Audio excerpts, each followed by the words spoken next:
समस्या में ही समाधान है।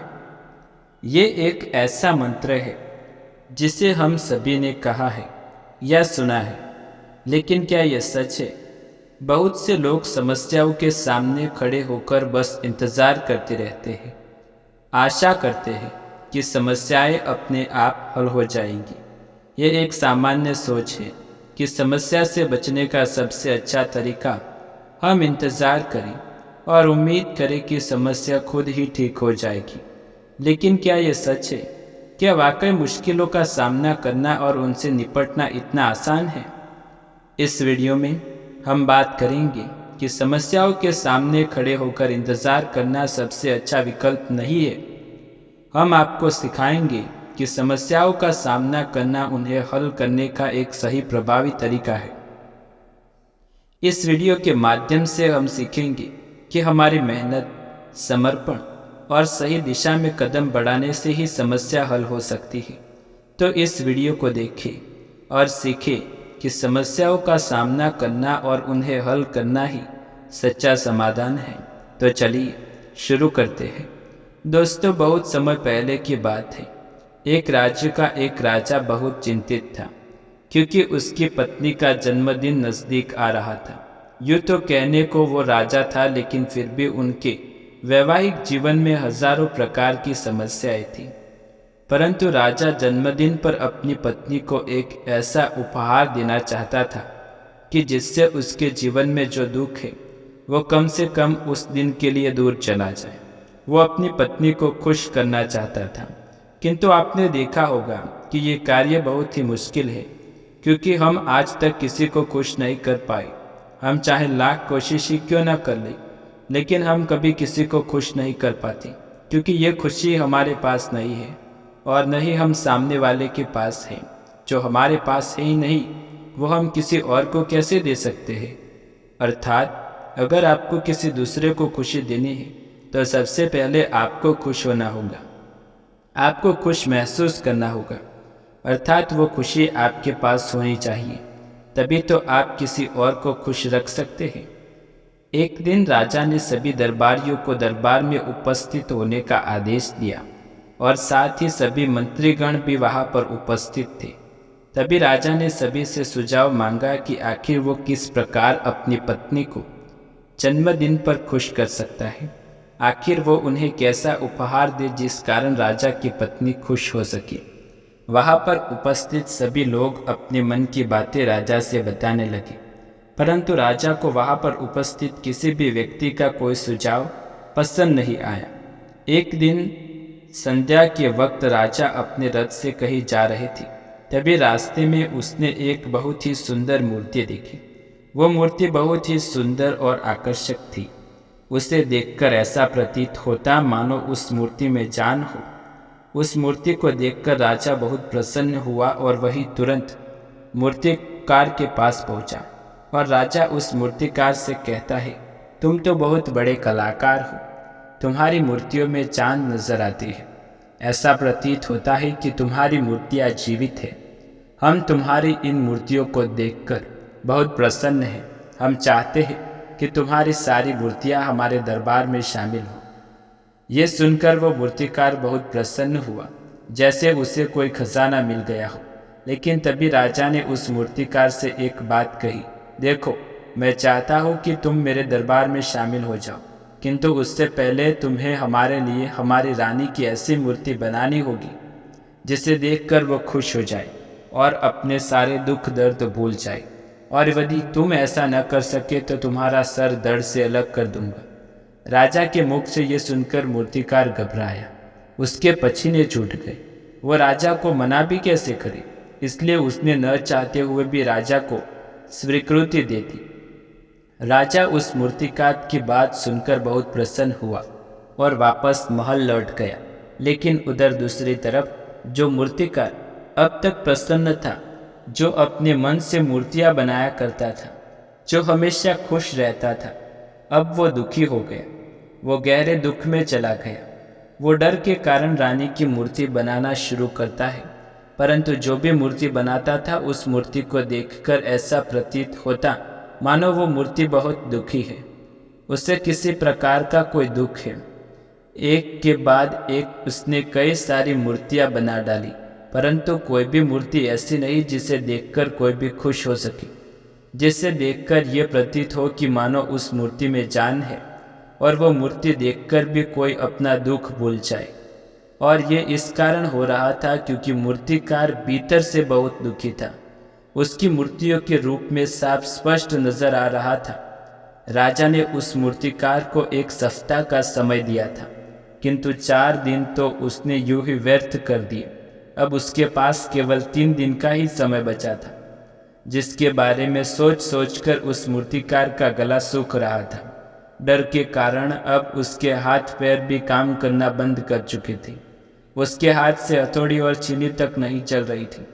उसे अपना भविष्य नजर आ रहा था। उसे नजर आ रहा था कि राजा उसे मृत्युदंड दे रहे हैं। उसके बाद उसके परिवार का क्या होगा?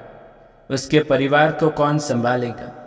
यह सोचकर उस मूर्तिकार का मन बैठ जा रहा था। तभी उसने एक योजना बनाई। वो अपने परिवार को साथ लेकर रात में ही गांव छोड़कर चला गया। ये सोचकर वह तुरंत घर लौटा। उसने सारा सामान बांधा, अपनी पत्नी और अपने बच्चों को भी तैयार किया। वो जैसे ही घर से निकलने वाला था, तभी उसने देखा कि राजा के सिपाही वहां पर तैनात थे। यह देखकर वो मूर्तिकार और भी घबरा गया। वो समझ नहीं पा रहा था कि क्या करे। यदि वो यहाँ से भागने की कोशिश करता और पकड़ा जाता, तो राजा उसके साथ उसके परिवार को भी मृत्युदंड दे देता। वो कुछ समझ नहीं पा रहा था। तभी वो जमीन पर बैठ गया और रोने लगा और अपनी पत्नी से कहता है, अब से तुम्हें बच्चों का ख्याल रखना होगा।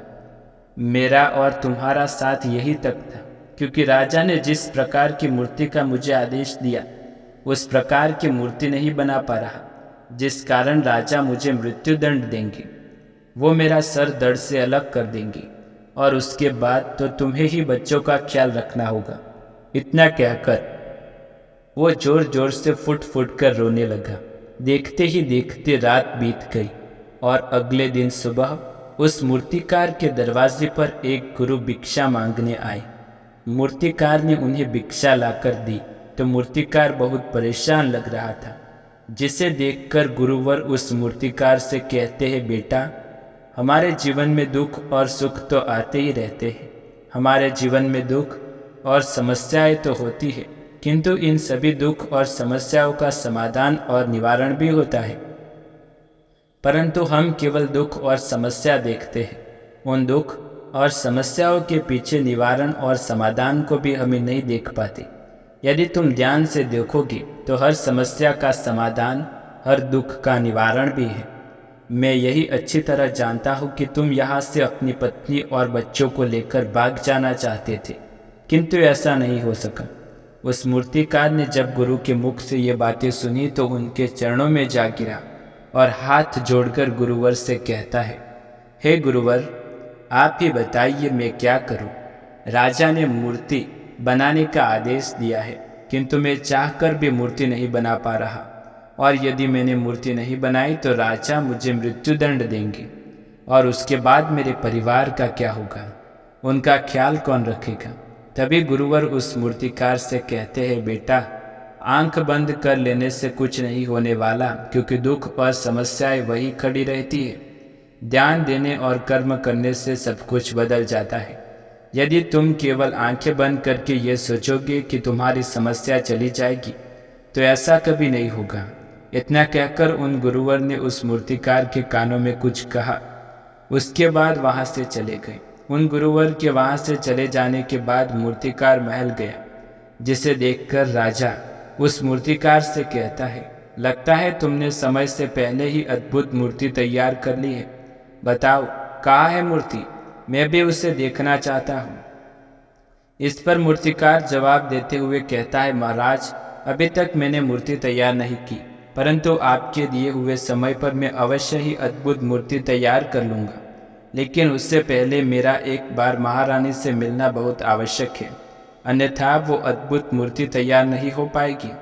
राजा ने उस मूर्तिकार की सारी बातें ध्यानपूर्वक सुनी और उसके बाद राजा ने मूर्तिकार को महारानी से मिलवाया।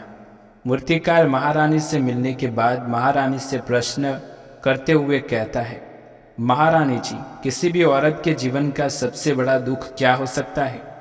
इस पर महारानी जवाब देते हुए मूर्तिकार से कहती है, किसी औरत का मानव बन पाना उसका सबसे बड़ा दुख है। तभी वो मूर्तिकार महारानी के एक और प्रश्न कहता है, महारानी जी, किस औरत के जीवन का सबसे बड़ा सुख है? महारानी उस मूर्तिकार के इस प्रश्न का जवाब देते हुए कहती है, किसी भी औरत के जीवन का सबसे बड़ा सुख उसके पति और उसके बच्चे उसके पास होना। महारानी के मुख से अपने प्रश्न का जवाब जानकर मूर्तिकार बहुत प्रसन्न हुआ और उसने आज्ञा लेकर वापस अपने घर लौट गया और अब दिन रात मूर्ति पर काम करने लगा। देखते ही देखते 3 दिन पूरे हो गए। आखिरकार रानी के जन्म दिवस वाले दिन वो मूर्तिकार उस मूर्ति को राजमहल ले पहुंचा। लेकिन अब राजा के मन में ये बेचैनी थी कि पता नहीं वो मूर्तिकार आखिर कैसे मूर्ति बनाई होगी, पता नहीं वो मूर्ति महारानी को पसंद आएगी या नहीं। इस प्रकार के कई राजा के मन में प्रश्न चल रहे थे।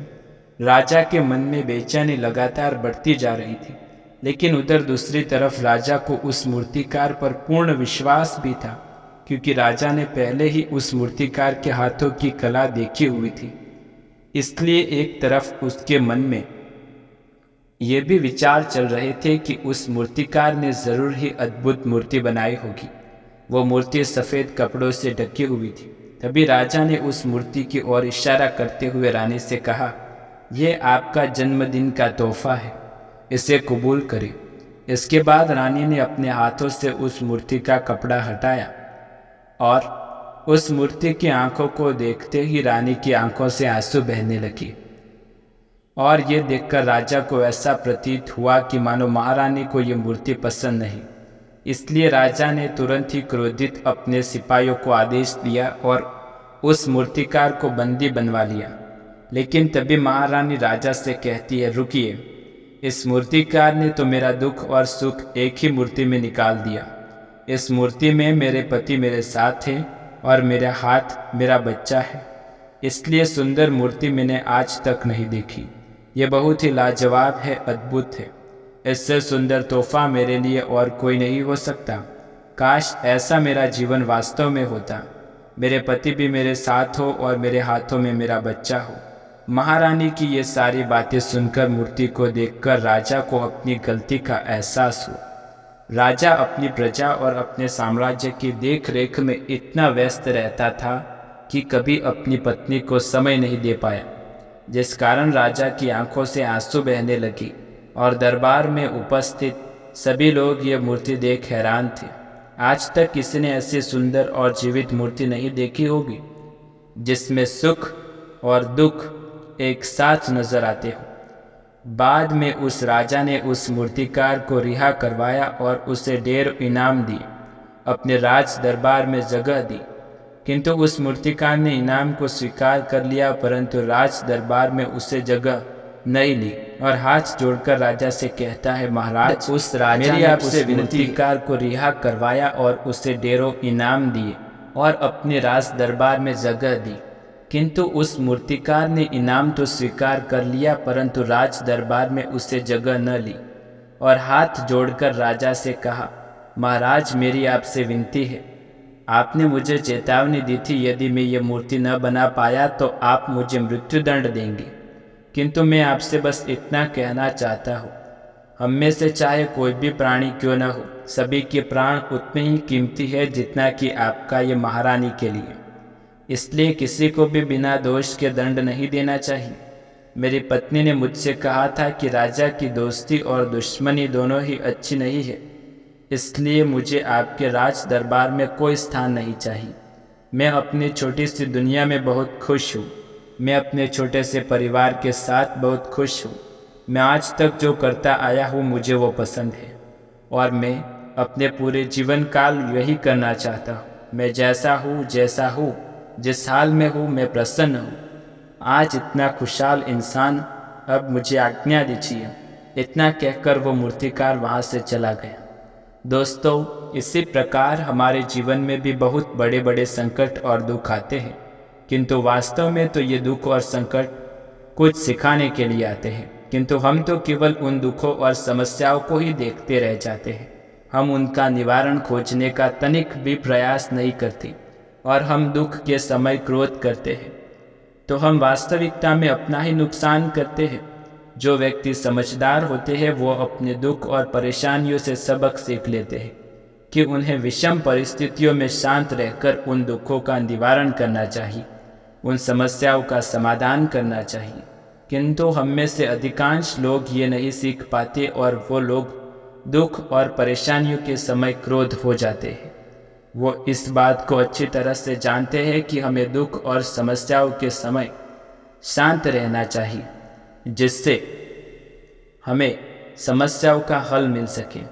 किंतु आप तो अपने पहले से ही दलदल में डाल चुके हैं पैर, और ऐसी स्थिति में आप बाहर निकलने के बारे में न सोचकर लगातार हाथ पैर मारकर अपने आप को उस दलदल में और भी नीचे डुबाते जाते हैं।